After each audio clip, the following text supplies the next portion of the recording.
So, your name's on the slide, so you better start. sore point. I'm the psychic. So, thank you for coming, and thank you Google for inviting us. I think we're the only non-Google presentation. So thank you very much, Google. I'm Ian Forrester, and this is Matthew. And so we'll kick off. Backstage.bbc.co.uk, and you've added that subline again. How many times have I got to delete that out of the presentation? So, like I said, Ian Forrester, I'm the senior, and you're the producer. I do all the work, Ian gets all the credit. That's how it works. Okay, so what is Backstage? So this presentation is going to be all about Backstage and some of the interesting things that we're working on and our community's working on, and some of the trends that we feel are coming about. So first thing is, how many of you guys have actually heard of Backstage? Oh. Cool. Okay, so we've got to rush through the first part then. Oh, that's cool. Do you all kind of know what Backstage is, know where it came from and how it worked? Good, they're all shaking their heads. That's half the presentation saved. Okay, so this is a quote from someone very, very senior who I can't name. I'd love to name, but I'd rather not name because it's worth my job. I will. Come and see me after. Okay, so that's why I'm so he had to basically talk about the fact that you guys see the BBC and it's kind of very stable, nice design, very clean, but the problem is that we keep on doing that. We're very consistent. We don't try things out. We don't let people play. We don't this stuff is, we need to get out of the fact of trying to do this kind of safe stuff all the time. We need to try new stuff, and this is what Backstage pretty much is. The history behind that, of course, is that with the BBC, you're never going to see that, that holding page like you see on Flickr every now and again that comes up and goes, oops, there are too many clicks going on a minute, just hang on while we just work stuff out. You can't do that in the BBC. Can you imagine going to the BBC News webpage when the bombs went off last July and they went, oh, hang on, we're a bit busy. Can you just wait a minute? Yeah. It doesn't work like that. So that necessarily means that the infrastructure behind our websites and the way that we build our websites and we deliver our new media services ends up being very, very safe. Yeah. And of course, what that ends up being is very, very boring. So what Backstage is about is accepting that there has to be large chunks of the BBC website that have to be safe and boring, but understanding that in order to move forward, we have to take risks. Absolutely. So this is who we're aiming at, you guys. This is about, in the previous slide, talk about giving away content and services so you guys can actually play with the stuff, and actually try and experiment, the kind of the non-safe stuff, try some of the stuff out. And it also allows us to try out some of the non-safe stuff. Some of the guys in the audience might be internal developers, They've always had this frustration with BBC and the BBC servers because they've always been safe. You couldn't stick a copy of Ruby on Rails on there or Python or some other kind of technology. And it's really cool because we're getting this. I mean, Backstage was a bottom-up initiative, and it started out, and the idea behind it was to be kind of one place where in the BBC we could collate all together all of those feeds, the news feeds, the weather stuff, the audio music, bring them all together and make them available to the developer community. But it was never meant to be a developer network. What Ian and I are doing is taking that loose collection of feeds and APIs and moving it so it does become a developer network, both internally and externally. And what's really, really cool is that it's having an impact as much internally as it is outside the organisation. We were in a meeting with a very senior guy in future media and technology yesterday, and we proposed a plan that we want to launch at an event that in a couple of weeks that we won't mention, that is going to be really, really cool, and it just breaks so many rules. It's going to wind so many people up inside the organisation. And I asked him for a large chunk of money to make this happen, to break all the rules, and he just went, yeah, cool. He laughed and said yes. Absolutely. So why are we doing this? So the Philip Graph report kind of highlighted the fact that actually, we need to be using more open standards and we need to find ways of, repurposing BBC content.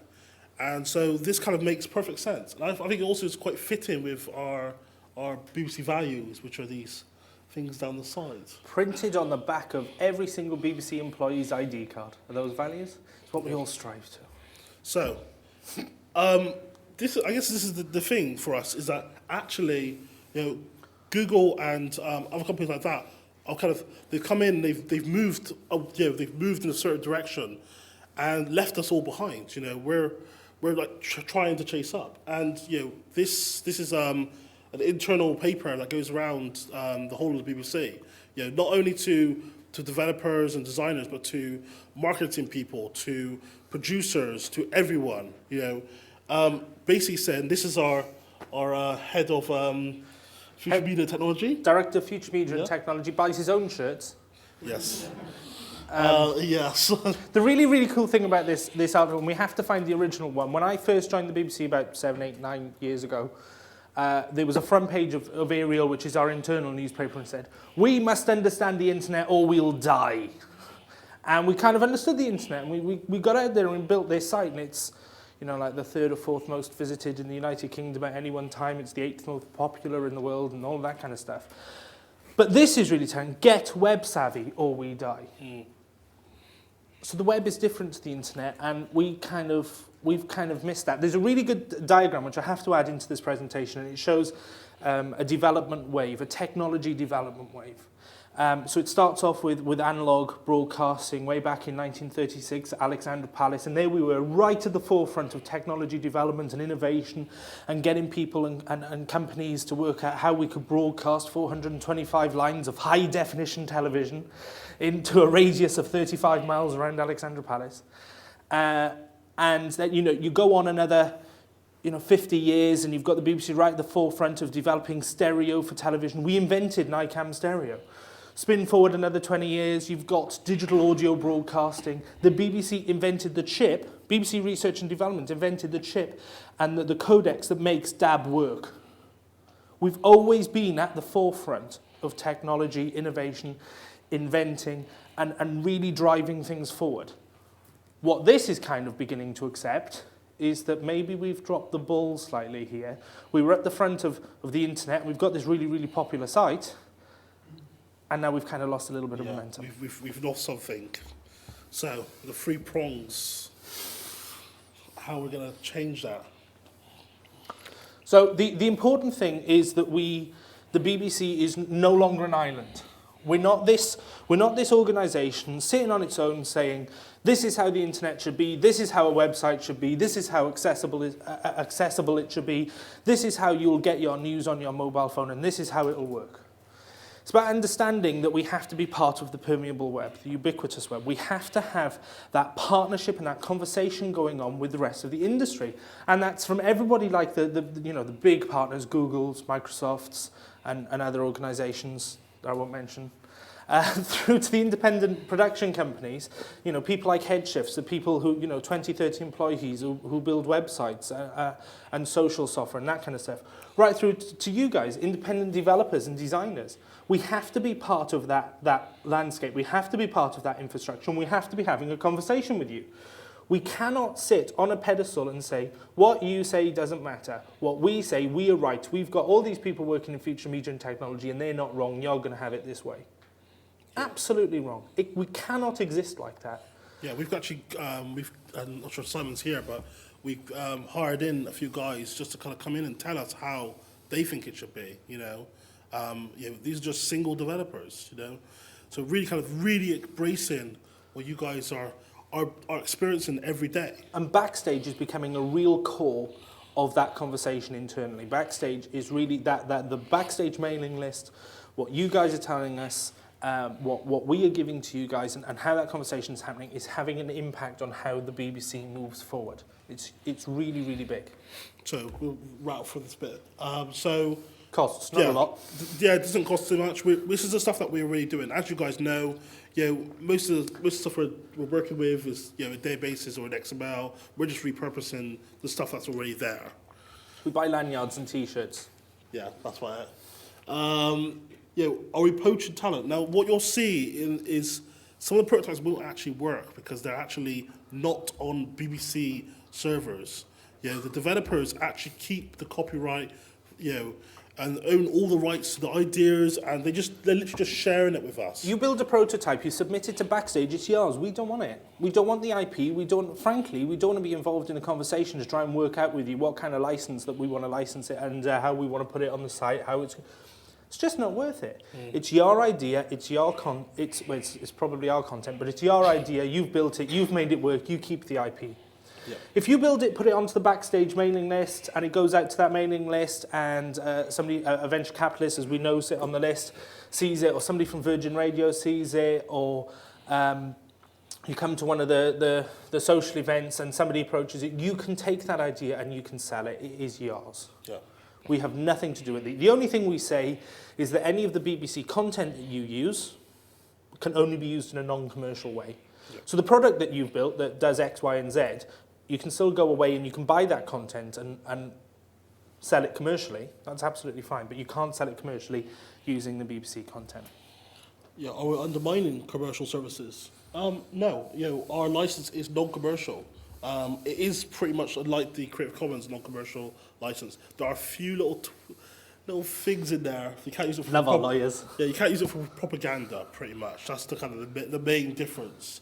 And we're trying to basically stimulate the next generation. We've been out to universities, we've been out to colleges, we've been trying to talk to single developers, the next generation, talking to you guys. What do you guys want from us? What could make your next your next prototype the next thing that maybe topples Google, If you not say that, sorry. No, take our stuff and do whatever the hell you want to do with it. Repurpose it, reuse it, do it in ways that we've never even dreamed of. The only reason the license is slightly skewiff is because obviously public service organisation, but rule of thumb, don't do anything with gambling, don't do anything with guns, and don't do anything with pornography. Other than that, you're okay. Yep.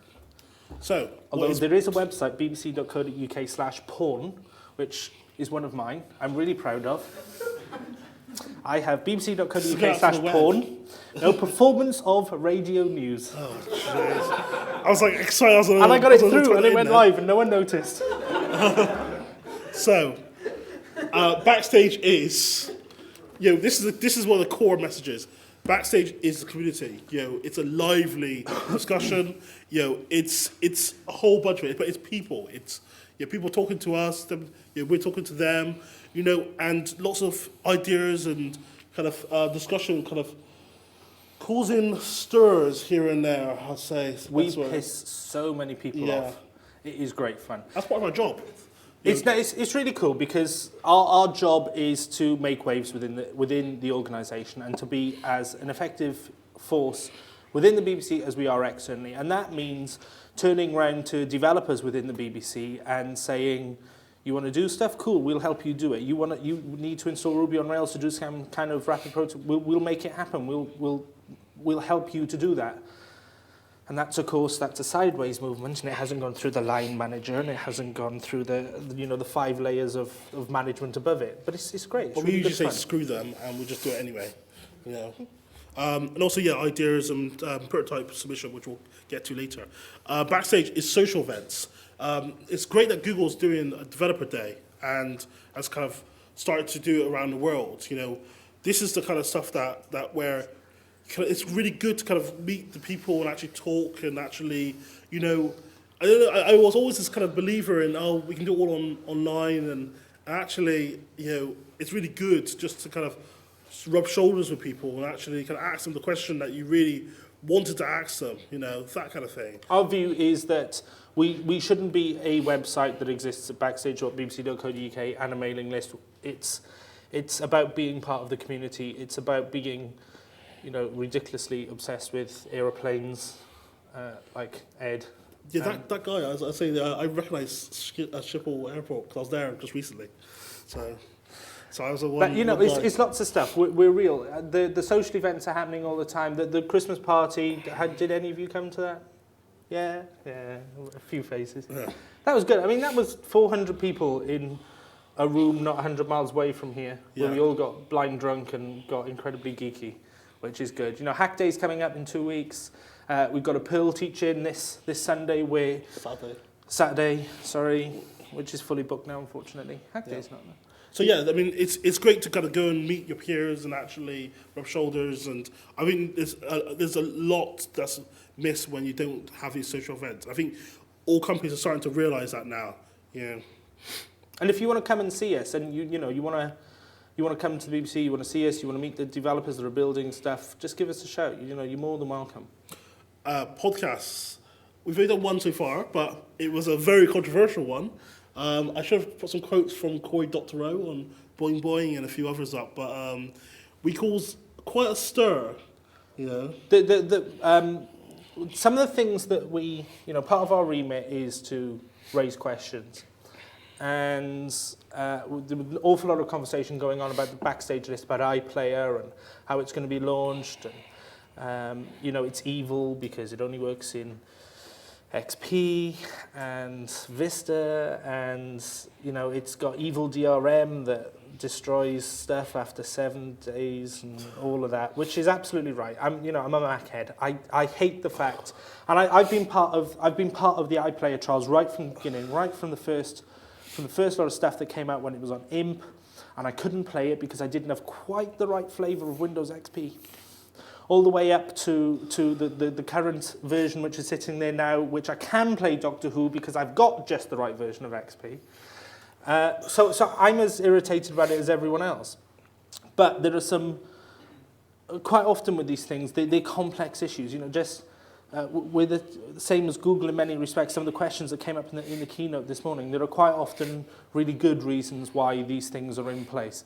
And the podcast was an hour long. It is worth listening if you're interested in digital rights management and why the BBC has put DRM into its iPlayer.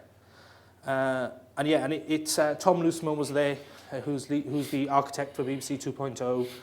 And the BBC put their case forward for DRM.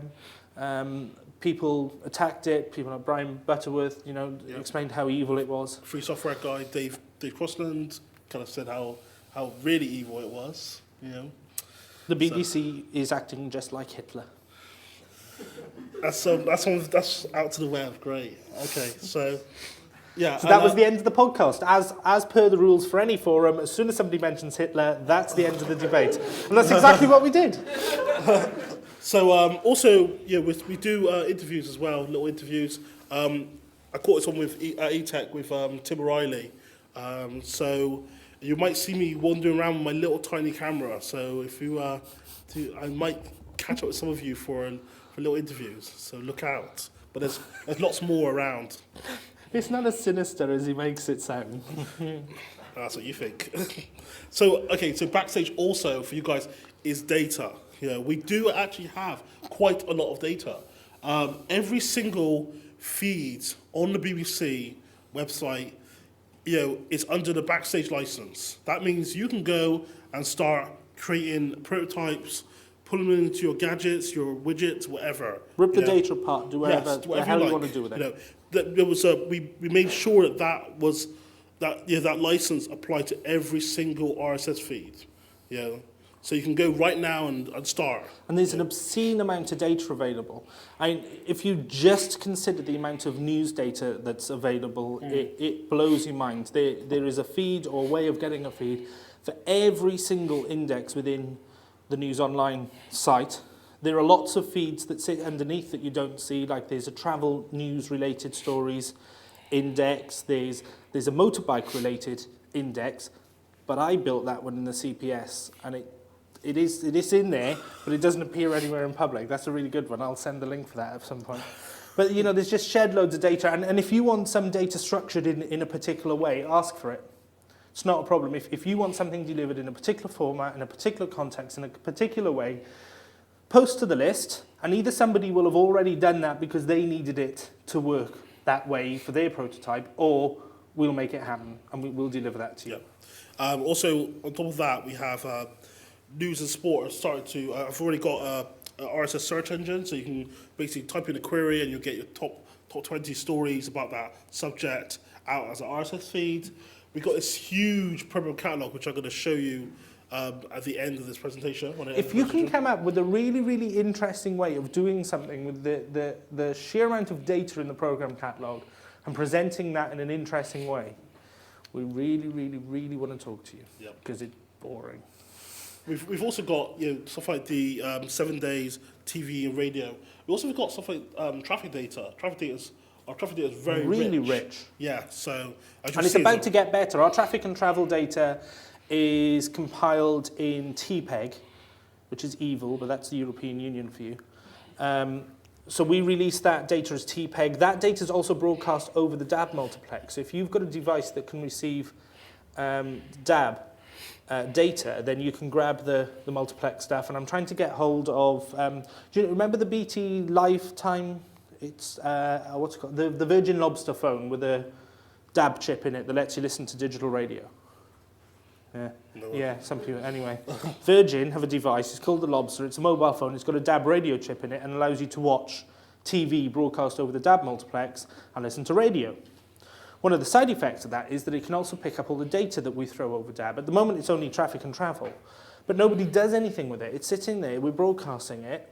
So what I've got is, I'm trying to get hold of, when that trial first launched, there were 50 really, really crappy, falling apart mobile phones with DAB chips in them.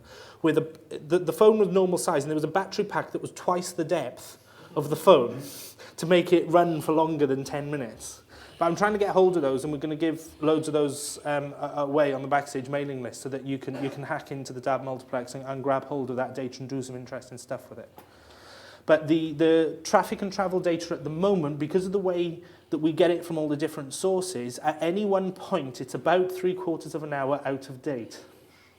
Don't tell anyone I told you that, but it is. And hopefully in about a month we're going to have a direct pipe through several different servers, which will mean that the data will actually be as live coming out in the TPEG feeds as it is for the Highways Agency. So as the Highways Agency gets a reported incident, as soon as they look at it on the CCTV camera and it gets, yep, that's an incident, it'll appear in the TPEG feed. It'll be as real time as that. And so Backstage is obviously changing the BBC, which is what the core point, what we were... Or pissing the BBC off. Yeah, somewhat.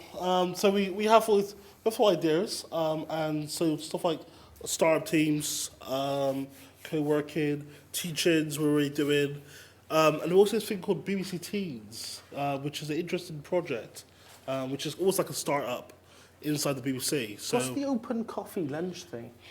It's like an open invite to coffee or lunch. I haven't done one of those yet. Ah, well, I recommend it to everybody. So, but BBC, as our Backstage is also about prototypes. So the prototypes. Widgets, as you'd expect, you know. Yep. About 1 in 3 of the prototypes that get sent to the Backstage list is a mashup with Google Maps, or some other mashup with Google, which is why we're really, really pleased to be here today at the Developer Day. Widgets, you know, Google widgets, Google Maps, traffic and travel. Because of a lot of our data lends itself to geographical placing, just like Ed was saying this morning, most data does. Yeah. So this is just an example of what one of our prototypes. So, like you see, actually the actual widget is actually on the other person's site. It isn't on our site. So you have to go and download it here if you actually want the widget. So they own all the copyright. They can take it away if they want to. It would be nice if they told us at least, but we just basically showcase it. That's what we do, and we talk about it. In fact, if you open up Adders Traffic, Ian, this is a. Please let that be a Google one, not a Virtual Earth one. No, it's a Google one. Hurrah! Our traffic and travel data really, really rich. We present it in a linear fashion. When I built before I left the BBC the first time around, I built the Travel News website, and I thought it was a really, really good idea to take all that data and put it in a table and say, there it is. There's all the troubles in Berkshire. Try and make sense of that. Where the hell is the problem on the A40271? It's ridiculous. So the community has responded by mapping that data onto Google Maps.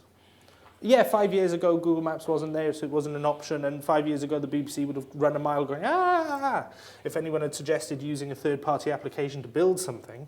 In fact, we got into big negotiations with Ordnance Survey about building a development team of about 20 people that would take Ordnance Survey maps and put it in an application and make it movable. And then, Google Maps came along, and it's absolutely right. So yeah, also people to create now next widgets, which is quite nice because also these will be deployed to bloggers, so bloggers are actually putting it on their website, stuff like that. So so a developer is creating something that someone else could use, which is fantastic.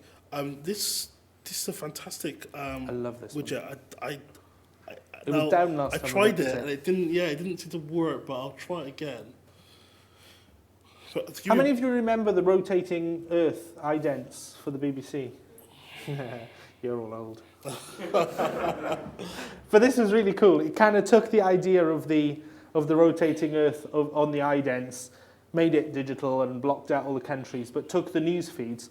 And actually the news feeds don't have any geo tagging in them at all. I mean, that's going to happen at some point in the future, but none at all. Does some really, really clever scraping, trying to work out where the story is from, by what index it's in, and then puts it on a rotating globe with a little red pinpoint. It's really cool. It's not working, but... I think whoever's using BitTorrent, please quit.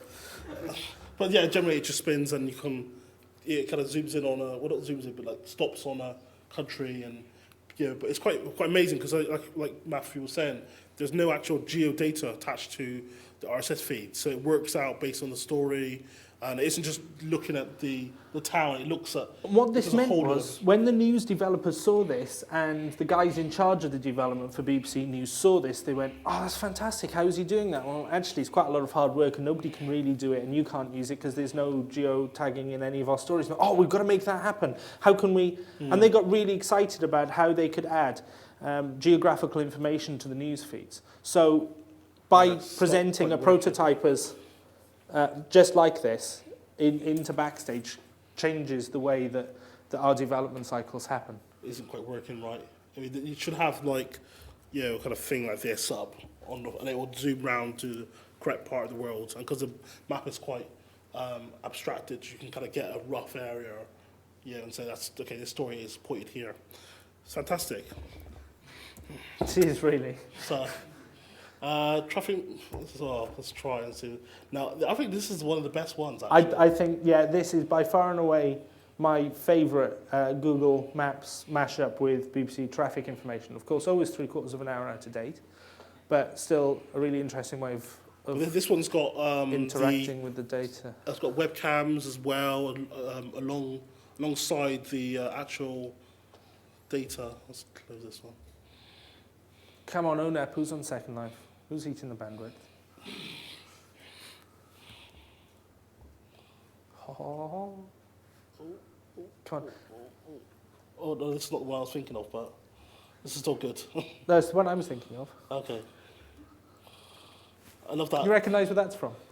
Tari, yeah. You're all old. I'm not that old. You are, you're bloody ancient. Nice. So yeah, you got your general, you can kind of zoom in on that bit. And that just makes much more sense than our linear delivery. And then you can go like an overview here, which is pretty cool. So. Yeah. Moving on. And then obviously there's other widgets as well that people created. Actually, go back to that last one. This is really interesting because even though it's presenting the data in the same kind of way as we do, in a linear format which you can just pull out by county, because of course when I'm travelling from St Albans into London, I only need to look at one county. So it allows you to sort through the data a little bit more. What's really cool about this is the design behind it. And that's a really important part of Backstage as well that doesn't get talked about an awful lot, is that it's as much about designers connecting with developers to build really cool, well-functioning pieces of software and products as it is about just making funky data feeds. Yeah, I mean, there's definitely some, a lot of these prototypes, some of them are pretty rough and ready. But this one's not. No, this one's really good. Here we go, this is all with the cans and I got weather as well. in London. Will that be our weather API? I think so. Cool. So 24 hours worth of weather data. Yes. I did this earlier, and I zoomed in on the Google headquarters in Victoria, and you can see this is like a webcam, so you can see the front of the building. So Cool. I'll try and get that right now, but it's going to take a while. Yeah. So, yeah, and so, I mean, yeah. We've got 50 minutes, dude. No, I've got the thing here. So, okay, so moving on. Yeah. Also, Second Life was kind of came in a while back. I did not see many Second Life mashups recently. This is enough. So what this does is, if you've seen the huge jumbotron things in like Waterloo Station and that kind of thing. When the news used to be delivered on the big screen properly by a really good news organisation rather than some company that's doing it at the moment I've never heard of, Sky or something. Sky? Who? Yeah. So yes, you take the exact same thing and put it in Second Life, so you can actually in your Second Life look at the news in the First Life. It's kind of. I don't understand why. It's kind of funky though. It's going to take a while to load, so I'll move on. This is quite cool. It's a lot of the things, a lot of the prototypes that we get are about making the BBC more accountable in the eyes of the user. You know, you're censoring our comments. You're editorially shoving stuff down our throat that we're not interested in. You're serving us an agenda which has got nothing to do with what we want. See? The Second Life. Wow. Well, And I'm impressed with the mashup, but why? yes. It's quite wait for it to load, but if you actually see the text is quite smooth as it's not bad. It's not like it's not just bang, here's an image. It's like actually kind of well thought out. It's impressive coding. It's definitely impressive. Yeah. But why? I like Second Life, so I like that one. But yeah, this one, the news archive, is about being able to track how stories have developed over a set time frame. And it's really nice because it offers a level of accountability that we're not afraid of showing. All of this data is there in the RSS feeds. We just don't overtly present it because at the end of the day, we have to present a user experience on a website to people who, like my grandmother, who just about can manage to move the mouse and click on a link and read a story. So you present the news in an editorialized, linear fashion, just like you read it on the news. And that means that somebody sits there and decides what story goes at the top, how long it's there for, what's an also in the news, what's second most important. And of course, whenever you do that, you're introducing a human decision into that, and therefore immediately you're giving Palestinians much more coverage than you're giving the Israelis, and this is a user-built application that allows you to see exactly how long things have been in whatever particular spot at what time frames. Yeah, it's a nice, neat way of navigating through the news in a different way. This one actually traces Big Brother up to the racism row.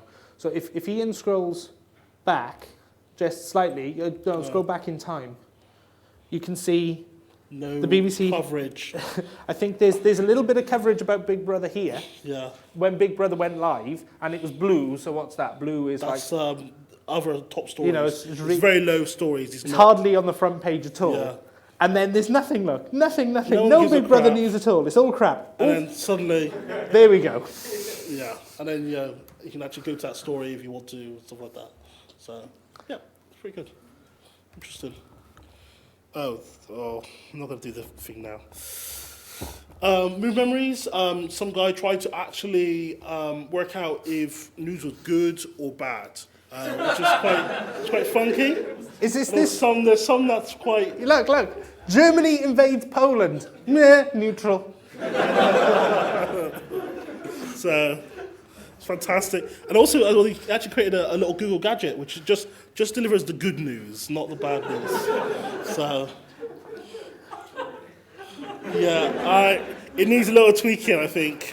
Yeah, this is fantastic. I love this one. How in touch is the BBC with its audience? So what this does is it literally, on the left-hand side, you'll have the top stories according to the BBC. We've never had it above 45%.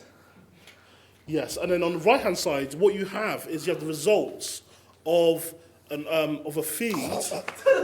Oh, it's worse than it was a little earlier It's really, today. really cool, because what it does is it takes the RSS feed and the editorial order that the BBC wants you to read, because we sit in a darkened room with the Prime Minister and we decide how we're going to manipulate you. And then you've got, what are you actually reading?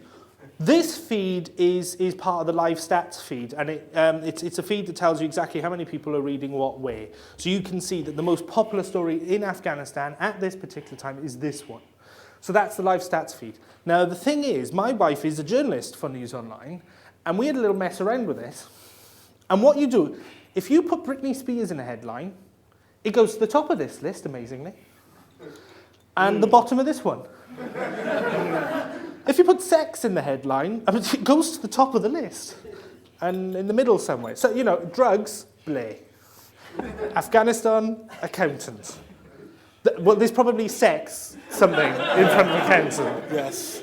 Mystery, skulls. It's about, and it's how well the headlines are written. And, you can, UK behind him poisoning. Yep. Sequel, so... Oh, wow, that matches. Yeah, so that's pretty good. People being killed, always good. Loads of hits. More people die, the better. Loads of hits. If you could put... Well, actually, no. We've kind of sussed that there's a limit. If any more than 20 people die, yeah. But if 4 or 5 people die in a really, really horrible way, right to the top. Okay, so we'll move on because this was created by a guy called Mario. So what he did originally was he did the BBC News in English as a Jabberbot, but he created one for the BBC Persian. Now, BBC Persian is actually blocked Iran blocks all BBC Persian content. So there's only 3 ways to get content from the BBC into Persia, into Iran, and that is IM, email, and RSS. So this gets quite a lot of users, and he created a Yahoo bot as well, because unfortunately Yahoo's quite big in Iran. So, the interesting thing about this is that Mario actually got it to read properly as well. Yeah, it's actually real right to left. It's working correctly, so it's quite amazing. So we're subverting foreign governments. Twitter bots are quite big. Don't say that. What? So Twitter bots are also quite big. I won't show you them now. I'll show most of you on Twitter anyway. Don't add Ian as a friend if you ever want to see what anybody else is writing. The weather on Google Maps, the world weather as well. Also, weather forecast via Twitter. Weather forecast via NASA tag. So we're getting quite a lot of these kind of mashups that are starting to appear outside of the screen, which is pretty good. If you're not seeing NASA tag, ask me about it later. Who's seen these? Who's seen the little rabbits? Does anyone else not get them? They're really Thank good. you. It's not just me. It's a little bit of plastic that sits next to my computer and goes, it's raining. No, it's not like that. It's much more better than that. You got some mail. So moving beyond the prototypes, we actually do commission prototypes and ideas if they're extremely very good. So, without further ado, so these are some of the ones. This is one of the ones that we actually commissioned. Homepage archive actually goes to, you'll see, bbc.co.uk/home archive. This is a real application that someone else built, and we paid them to come in and actually build it for us. And it's actually live. You can actually try it out yourself. Honest. Yes. Anyway, it's really cool. We have to move on if we want to have any questions. Exactly. Program catalog, really cool. Really, really deep data. Absolutely fantastic. There's RSS feeds and Atom feeds and FOF. I mean, this stuff is rich data. Everything the BBC has ever made, all the way back to 1930, radio, TV, everything. Once again, this was created by someone else, a single developer, not by the BBC per se. So, and it's really cool because you can explore relationships between BBC producers and the artists, and you can see that, you know, when you search for somebody who makes, you know, the 6:30 comedy on Radio 4, you'll discover that that person's probably made most of the comedy for Radio 4 for the last 75 years. yeah. So I'm just moving on because. So some of the trends that we're starting to see is widgets and RIAs, rich internet applications. Yes, so and we're looking at this area, and I think it's kind of an area that's interesting. Yeah, big growth. Offline applications, I think also Google, you know, interested in this area. Canvas 3D, you can turn a web page 45 degrees for some reason. Compound documents are the documents. Semantic markup, very important. Yes, pipelines. Quite cool. Yes. What have you done? I've done it now. Questions? Other trends, that's it. And other cool stuff coming. Yep. Oh yeah, or some really brilliant stuff being announced in 2 weeks at some crappy little event somewhere. But yeah, give us a shout if you want anything. Any questions? Questions? Yay. There's one question here. Oh, we just got to wait for the mic, sorry. So the hundreds of thousands of people listening. Bulk data from you guys to work with? Sorry. Can we get bulk data from you guys to work with, sort of visualization and stuff like that? Oh yeah, so one of the things that I'm going to do as a single developer is I'm actually going to create. I was just thinking about using G-Data for this. Actually, is all the RSS feeds we create right now. I'm going to drag them back into a storage and just keep on doing that and just archive a whole load of data, and then make that available via REST so that people can then make visualizations out of that. So yeah. But also the program catalog has tons of data that you can just go through. So I check that agree out. with you. I get really irritated by the fact the news feeds just refreshed so often. You lose so much data. Exactly. Yeah. We're thinking years probably. Yeah. When you wait for there's hundreds of people watching. I'm interested in looking at historical news data. Is there any way for me to access that at the moment, or is it planned? Not at the moment, but I don't see why not. All the data sitting there. The news were really insightful. When they launched news.bbc.co.uk, they built a content production system that stored all the content properly. So all the data's there. There's no reason why we can't make it, I say without any knowledge of the system whatsoever. There's no reason why it can't be made available. We can ask the question. Okay, it would be really useful. It's a possibility. It's a possibility. Next question. There's got to be some questions. Maybe about some of this stuff. They're cool. Oh, yeah. Oh, you're not allowed to ask a question. When setting up Backstage, what lessons have you learned that could be applicable for other companies in the same situation as the BBC? Yeah, actually, that's a really good point. Don't be good afraid question. to break the rules. It's pure and something like that. Get support from the very, very top, so that when you piss everybody else off up to there, you don't get fired. But also, I mean, one of the things that we're working with PA, and they kind of came across the same idea. We could make our stuff available, but we'd actually have to create something like Backstage. And we're saying to them, look, you need to be really engaged in the developer community. Not, oh yeah, we'll check out some of these emails that some people write and stuff like that. Yeah, you need to be like what we're doing, stand in front of you guys. We need to be rubbing shoulders with you guys. Just need a couple of really, really enthusiastic people who worked in the company and know how things work and are not afraid of upsetting people and doing new things.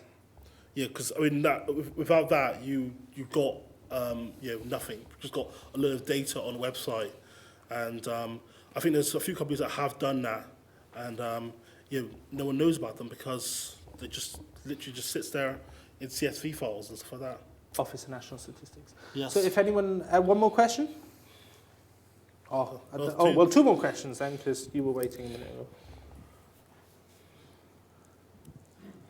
Hello. Yeah, we see on this slide that there is some trend about identity and single sign-on. How do you imagine BBC position regarding to identity 2.0? Oh, jeez, whoa. I think someone asked a similar question of Google in the keynote. It's a really hard one to answer, and I think from our point of view, we're just poking at this area right now, but it's something that developers are becoming very kind of attuned to. With the OpenID stuff, we have, I'm pretty sure I can say, Simon Wilson has come into BBC, and Temporarily. is doing some work around that. So I mean, we're not inherently evil, apart from obviously sitting in the room with the Prime Minister deciding how things should be editorially led. But it's, we're a public service organisation. We're paid for and mandated for by the public of the United Kingdom, and we can't really get away with doing anything evil because we're publicly accountable all of the time, and we can't hide stuff away. So if we do something, it comes to light. And I can guarantee that, the shadow, whoever the shadow culture and media secretary is looking at all the kind of stuff that like that. yeah, I mean, we're definitely trying to make as much data available as possible, but obviously, when it comes to your own identity, stuff like single sign-on BBC, we're trying to work out what we can and can't do, and how that works. So. And last question here. I'm just wondering if you've looked at any interesting mashups or applications of the data in the mobile context. Oh, yeah. This is huge. I mean, we really want to do loads of stuff for mobile. Hence me trying to get hold of these old, really really old phones with DAB chips in. But later on in the year, we're going to be doing a mobile month, working with the BBC Mobile team, that we're going to try and put out a lot of data specifically for mobile, give you a lot of tools that allow you to build stuff that will fit into the BBC services and all the plugins that already deliver stuff over that platform. So it's really important. But at the moment, it's kind of limited. Well, no, we're working also with, we're talking to a major manufacturer of mobile phones and a major operator of mobile phones. I can't say anything more than that. So, but yeah, if in our bigger, we usually got a much bigger slide set, and mobile is definitely one of the things that we focus on, and people are starting to create mashups for it. We're going to be doing interactive TV as well later on in the year. Exactly the same. We're going to be releasing a whole swathe of the MHEG stuff, tools that allow you to compile and build MHEG on your PC and make it run as if it's sitting on a Skybox or on a Freeview box. This is really important as we move towards FreeSat, that people can develop interactive television applications that will be able to pull and use all of the stuff that interactive TV currently offers. Yep. And if that's the last question, then we are... Cool, and please don't quote me about undermining foreign governments. Okay.